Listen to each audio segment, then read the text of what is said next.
I sat at that white-cloth table in one of Manhattan's finest restaurants wearing my only good dress, and my mother leaned across and whispered, in Spanish, the words that had defined my entire life, "No nos avergüences, do UNT embarrass." This was supposed to be my celebration dinner after graduating from Columbia Medical School, but my mother was more concerned with making sure I did on act.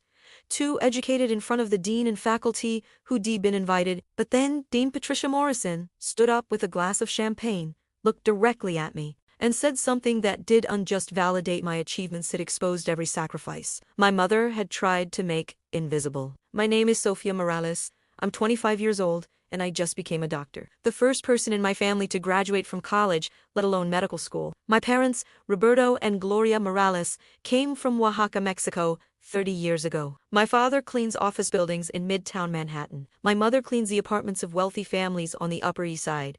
They worked brutal hours so my sister and I could have opportunities they never had. But somewhere along the way, my mother decided that my ambition was a rejection of her, that, by wanting more than she had, I was saying her life wasn't enough. And for 8 years, from college through medical school, she made me feel like every achievement was also an embarrassment. The tension started when I told my parents I wanted to go to college. I was 17, top of my class at our public high school in Queens. I'd gotten into Columbia with a full scholarship.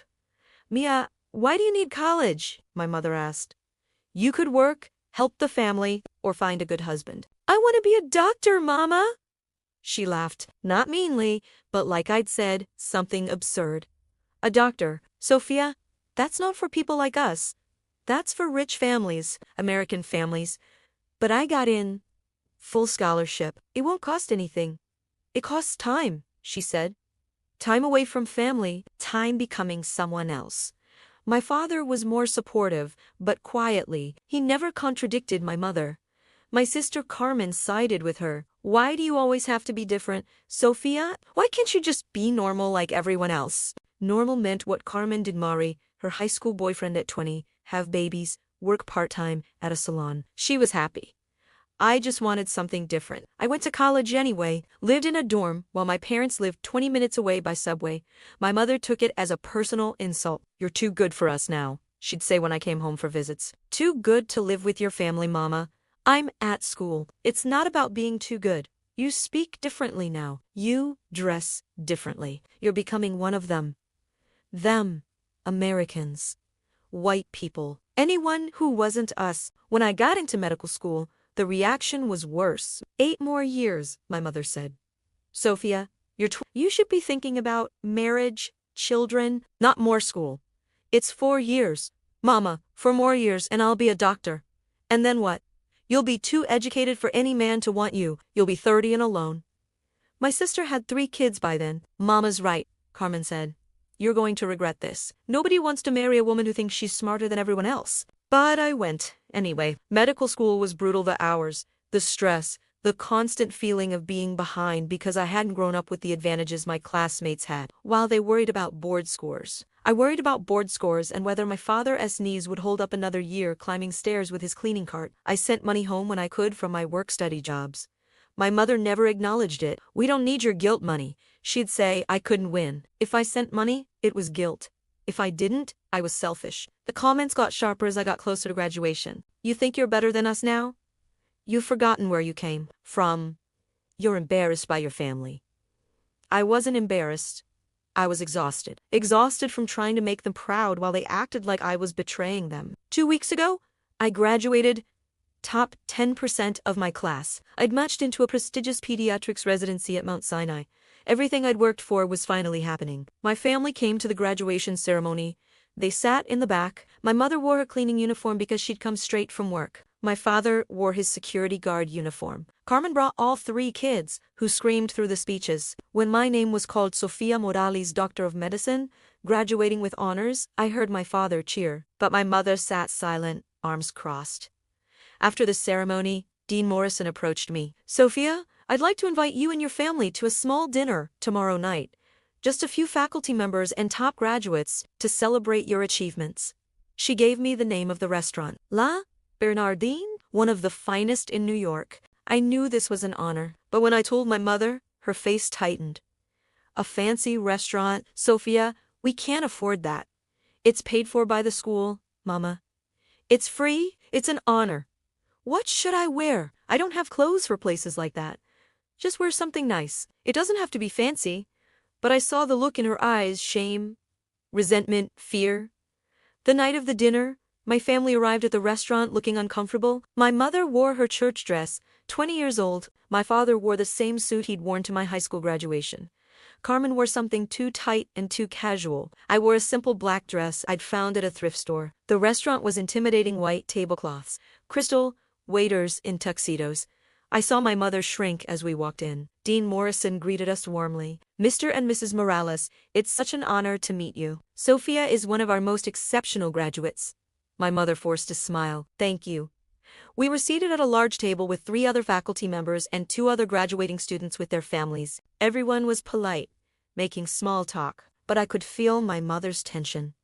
She barely touched her food. She didn't speak unless spoken to. She looked like she wanted to disappear. Halfway through dinner, she leaned over and whispered in Spanish, no hables mucho.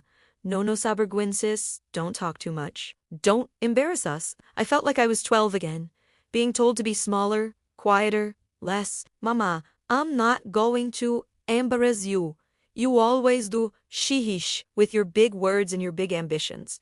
These people already look down on us. Don't give them more reason. I wanted to cry. Here I was, at my graduation dinner, being told by my own mother to hide who I'd become. The waiter brought champagne.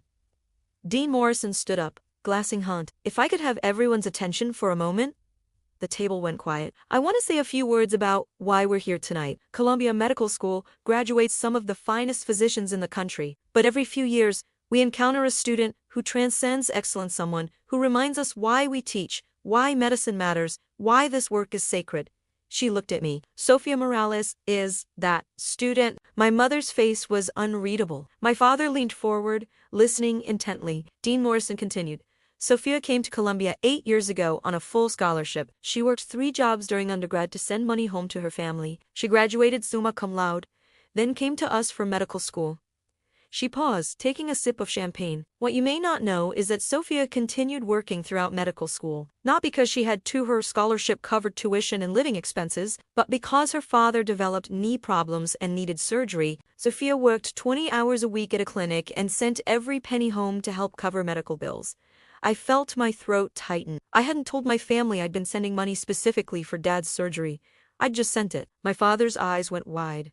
He looked at me, then at my mother. Dean Morrison wasn't finished. Sophia also volunteered 15 hours a week at a free clinic in the South Bronx, providing care to undocumented immigrants who couldn't access traditional health care. She did this while maintaining a 3.9 GPA, while excelling in her clinical rotations, while conducting research that was published in 2 major medical journals.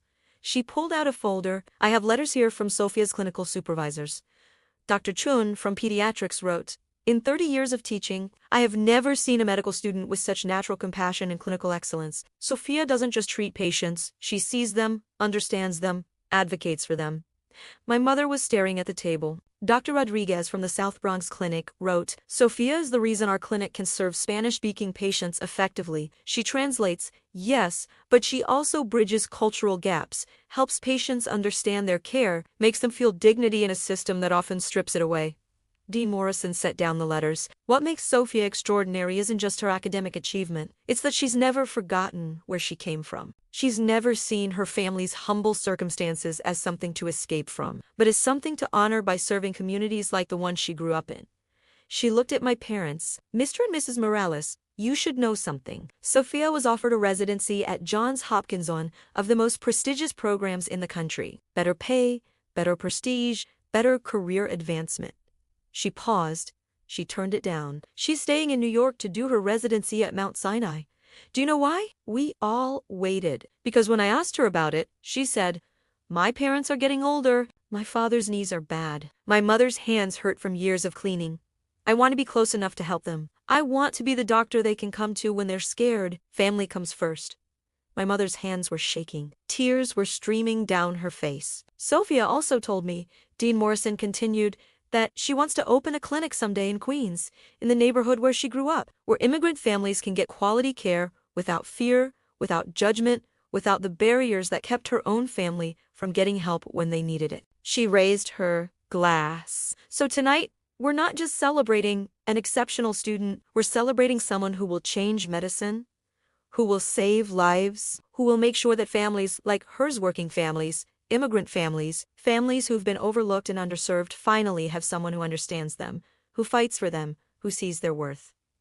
Dean Morrison looked at my mother directly. Mrs. Morales, I understand Sophia's path wasn't the traditional one your family expected, but I need you to understand something. Your daughter didn't reject your values by becoming a doctor. She embodied them. My mother looked up, confused. You cleaned homes to give your daughters opportunities, Dean Morrison said. Sophia is cleaning the broken healthcare system to give families like yours dignity. You crossed a border to build a better life. Sophia is crossing barriers in medicine to make sure families like yours can access that better life. She smiled. You worked in the shadows so your children could stand in the light. Sophia is using that light to illuminate paths for others still in the shadows. My mother was openly crying now, so please don't see her education as rejection, Dean Morrison said gently. See it as the highest form of honoring everything you taught her, that hard work matters, that family matters, that you fight for the people you love. She raised her glass higher. To Dr. Sophia Morales, may she save as many lives as her parents' sacrifice has made possible. Everyone stood, glasses raised, applauding. I couldn't see through my tears. My father stood up, walked around the table, and hugged me tight. Estoy tan orgulloso de ti, mija, it whispered. I'm so proud of you. Carmen was crying too. I'm sorry, Sophia. I'm so sorry I made you feel like wanting more was wrong. But it was my mother's reaction that broke me. She stood slowly, walked to me, and for the first time in 8 years, she really looked at me. Not with resentment or shame, but with something I'd been starving for, pride per the name, she whispered. Forgive me. I was afraid. Afraid you were leaving us behind. Afraid you'd become someone who didn't need us anymore, Mama. I'll always need you. I didn't become a doctor despite you. I became a doctor because of you. Because you showed me what it means to sacrifice for the people you love. She pulled me into her arms. No nos avergüences, she said, but this time she was smiling through her tears. You could never embarrass us. We've been embarrassed by our own fear, not by your success. After dinner, Dean Morrison pulled me aside. Sophia, there's one more thing. The school has established a scholarship in your name, the Sophia Morales Scholarship, for first-generation medical students. It'll provide full funding for one student per year who comes from a background like yours. I couldn't speak. Your story matters, she said. Your success matters, not just for you, but for every kid in Queens or the Bronx or anywhere who thinks medical school is UNT. For people like them, you're proof that it is. 3 months into my residency now, I work 80-hour weeks at Mount Sinai. It's brutal, but every Sunday, I have dinner with my parents. My father's knees are better. The surgery I paid for worked. My mother's hands still hurt, but she's cutting back her hours because I'm helping with expenses now. She doesn't say don't embarrass us anymore. She says, Cuéntame, tell me about your patients. Tell me about your day. Tell me about the lives you're saving. Carmen and I are rebuilding our relationship. She admitted she was jealous that she'd given up on her own dreams because the family pressure was too much, and she resented me for being strong enough to resist it. I wanted to go to college too, she told me, but Mama made me feel like it was selfish. Like I'd be abandoning the family, so I didn't.